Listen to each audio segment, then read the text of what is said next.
I would like to begin this video by welcoming back all the old players that are returning to the game, as well as welcoming all the new players that are willing to try out the game as well. For those of you that are newcomers or returning players, my name is Chris, I run the channel DifferentFight, and I've been playing the game since the start without ever stopping. So hope to see you new players enjoying the game together with us for a long time to come. Now, getting into the meat of this video, we're going to be splitting it up in 3 different sections, and I'm going to leave a timestamp in the description for each to make it, rewatching it or something easier. Basically, we're going to be talking about the first thing, which is misinformation. So these are things over the last couple of days that I've seen a lot of people be misinformed about or not get right lately. So we're going to go over that first. Then second, we're going to go over a bunch of news that was announced since the last video that I made. There is quite a lot that was announced, so I think it's worth to go over. And then finally, we're going to go over the rulings, and there have been some new rulings that we need to go over, and I'll try to go over as many of them as possible. So beginning the misinformation part, one of the biggest things that I've seen is regarding the art of the start deck / caravan deck arts. So you notice that there's a clan logo in the background and there's no real background art. This is only for these start deck / caravan decks, which you get for free.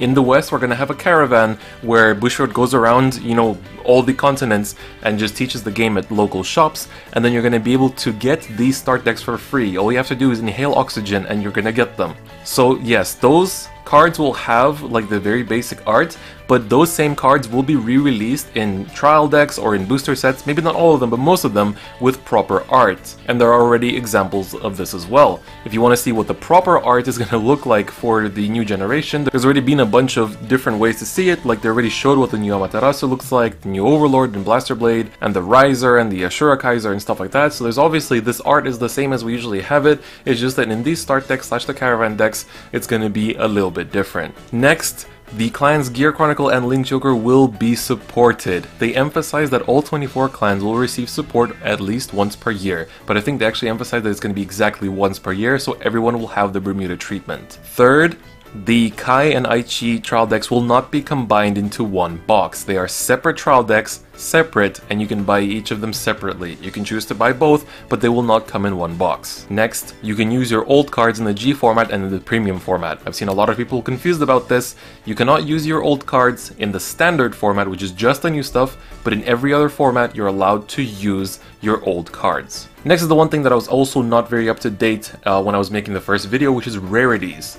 So the special rarities, so this is triple rare and above. So VR and SVR will be the same as the previously known GR and SGR. Therefore, these will be the chase rarity, so if you want to make sure you have them, I recommend participating in K-splits. So these will be less obtainable than triple rares, so do keep that in mind. But the SVR is just going to be a more foily version of the VR, just like SGRs were to GRs in the past. IMR, so the image rare, is a reprint rare. For example, in VBTO1, it'll be the Blaster Blade from the new trial deck with Blaster Blade Aichi art. Origin rare, so the OR, is basically if a card like Ganslot or Alfred would be printed with new skills, the OR version will be an alternate art version using art from before G. SCR is the gift marker with the voice actor signature, so these will only be the imaginary gift markers. Every card shop has access to this information from their designated suppliers, so you can check it with them if you wish. So that's it for the misinformation part. Now we're going to go over the news, which is also quite a lot.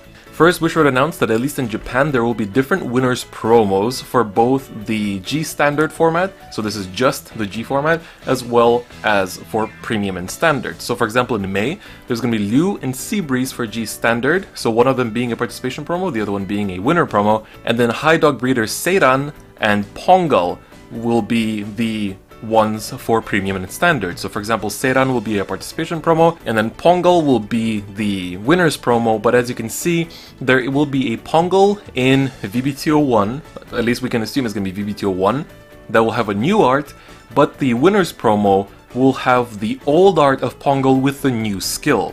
It's going to be the same in June, where Lava Flow and Denial Griffin will be the promo cards for shop tournaments for G standard, but Raopia and Joka will be the ones for premium and standard. This is only for Japan for now, but this might be a similar treatment in English as well, but we don't know that yet. And then from July onwards, there'll be more clans, so promo packs will be introduced again. Other piece of news is that for now, the producer has said that G units are not planned for printing. He did say for now, so there is a chance that they may come in the future. The producer also said that even with the power adjustments in the new cards, they still can't beat G-decks for some time, maybe in 2 to 3 years. One very big piece of news is that there will be a G format and premium format restriction list announced on April 17th for the Japanese format. We might get something similar in English, like let's say a few days later, maybe even a month later, maybe not at all, but we'll see. I think this might just be to restrict some cards that might have very OP interactions in the premium format, but we'll see what happens. The author of Vanguard, Ito-sensei, said he's not sure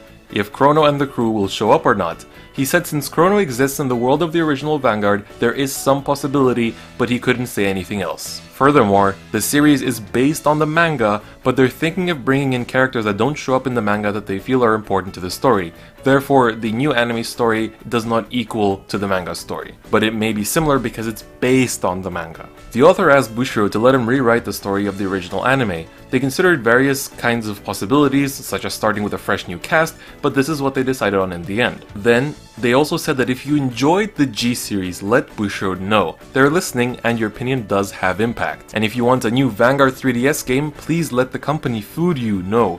They're the ones that make the 3DS games, not Bushiroad. Finally, we now know each clan's designated imaginary gift, so I'm going to list them off as they're listed in Japanese. So you see a bunch of question marks, those are for clans that have been sorted, but they're not planned for support until, well, September in English. So these are only the ones that are going to be supported from June to September in English. So for Axel, we have Nova Grappler, Tachikaze, Aqua Force, Pale Moon, and Murakumo. For Force, we have Royal Paladin, Kagero, Spike Brothers, Dimension Police, and Shadow Paladin. For Protect, we have Oracle Think Tank, Mega Colony, Grand Blue, and Dark Irregulars. So Axel still has 3 clans with question marks, so does Protect, and Force still has 4 clans with question marks, so you can guess from the clans that don't have support just yet which ones those will go into, so now you can actually try to work it out for yourselves. Next is the ruling section.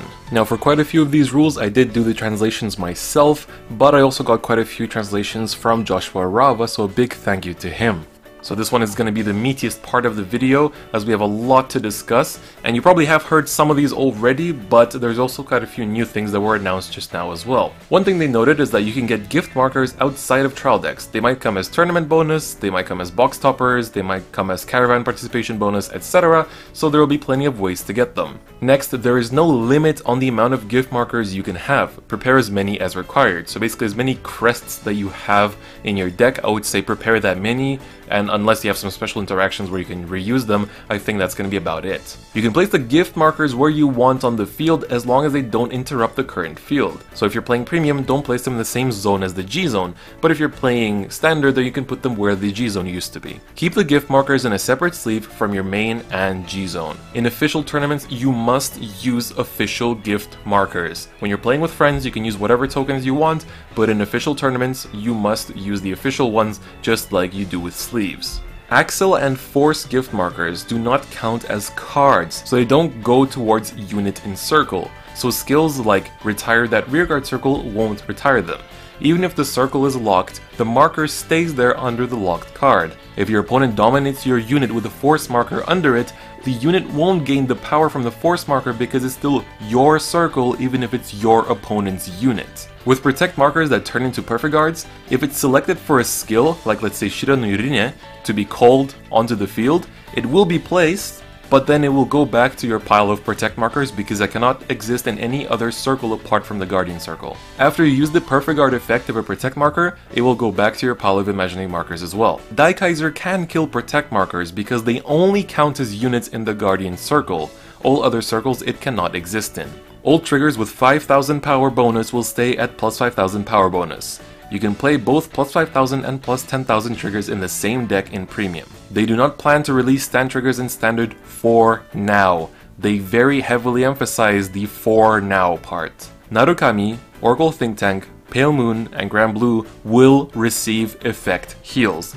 They said it will take some time, so please be patient. Legion rules do not change, but if there is a Force marker under a Legion, each unit gets plus 10,000 power. Therefore, a Legion will receive plus 20,000 power. Front triggers will also give plus 20,000 power to the Legion. Next, there has been a change in the formatting of the effect text. Now there is no more "you may pay the cost" if you do. So for example, if I'm going to read off the new leaked Alfred skill with the old skill text, it's going to be, when this unit appears in the Vanguard circle, you may pay the cost. If you do, you choose a blaster blade from your hand or soul and call it to rearguard circle.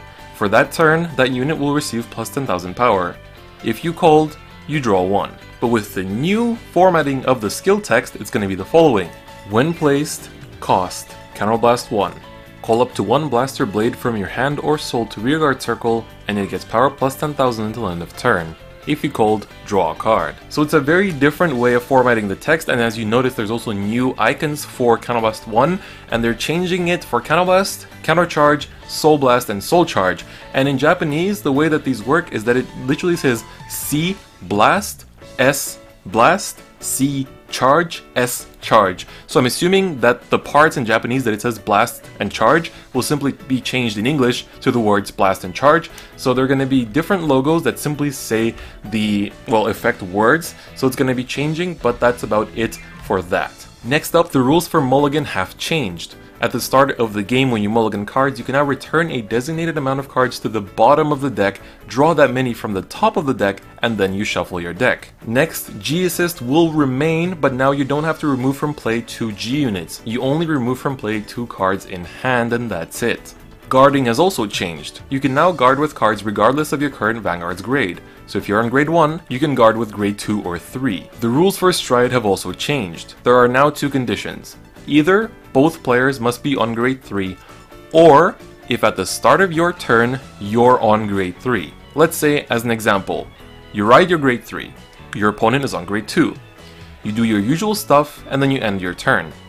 Next opponent's turn, they decide to stay on grade 2. Now your next turn comes, and with the old rules, you would only be able to stride Seabreeze. But with the new rulings, you can stride anything because you were grade 3 at the start of your turn. If this still doesn't make sense, please do ask in the comments and I'll do my best to explain. The ruling for once per turn has also changed. Once per turn abilities can still be used as long as they have not been resolved this turn. Let's use the Nova Grappler unit Arbor Rail as an example. Before, the moment he would attack, you would have had to stand something. Now, you can choose to not use that effect the first time, let's say if he's the first attacking unit, and if he stands again by a different skill, you can activate it on the second attack instead because you didn't resolve it the first time it attacked. As another example, both Dragonic Overlord's Break Ride and Dragonic Overlord the Legend skills will not clash and activate separately, as long as you have enough rearguards to attack, so the effect does not fizzle away if it clashes like it would have before. Basically, once per turn skills just got a lot stronger. And the final part of this video is that there is no limit on front triggers, like heal triggers have a limit of 4. Front triggers don't apply to units placed after resolution, so let's say if you activate a front trigger and give plus 10k to your front row, and then let's say after that battle you use a skill that you can swap a unit's position, like an Aqua Force, so then you move it to the front row, that unit that moved to the front row will not receive the 10k buff because he was moved after the activation of the front trigger. Next, if you damage check a front trigger, your entire front row will receive a plus 10k buff on your opponent's turn. Front triggers can also be applied to units with the "this unit cannot be selected by effect" skill, because front triggers are area of effect skills and they do not select. And that is it for all these news. So there's a bunch of misinformation that I wanted to correct because I've seen it floating around Facebook, Twitter, and Discord and so on, so I really wanted to correct it and make sure that we're all on the same page.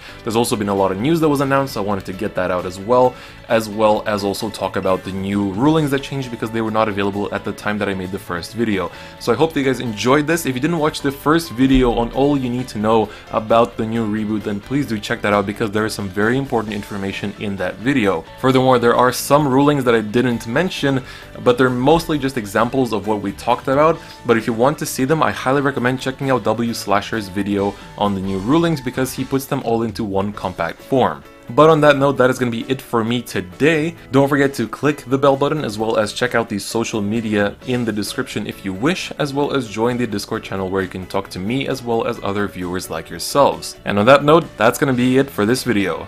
See you guys next time. Bye bye.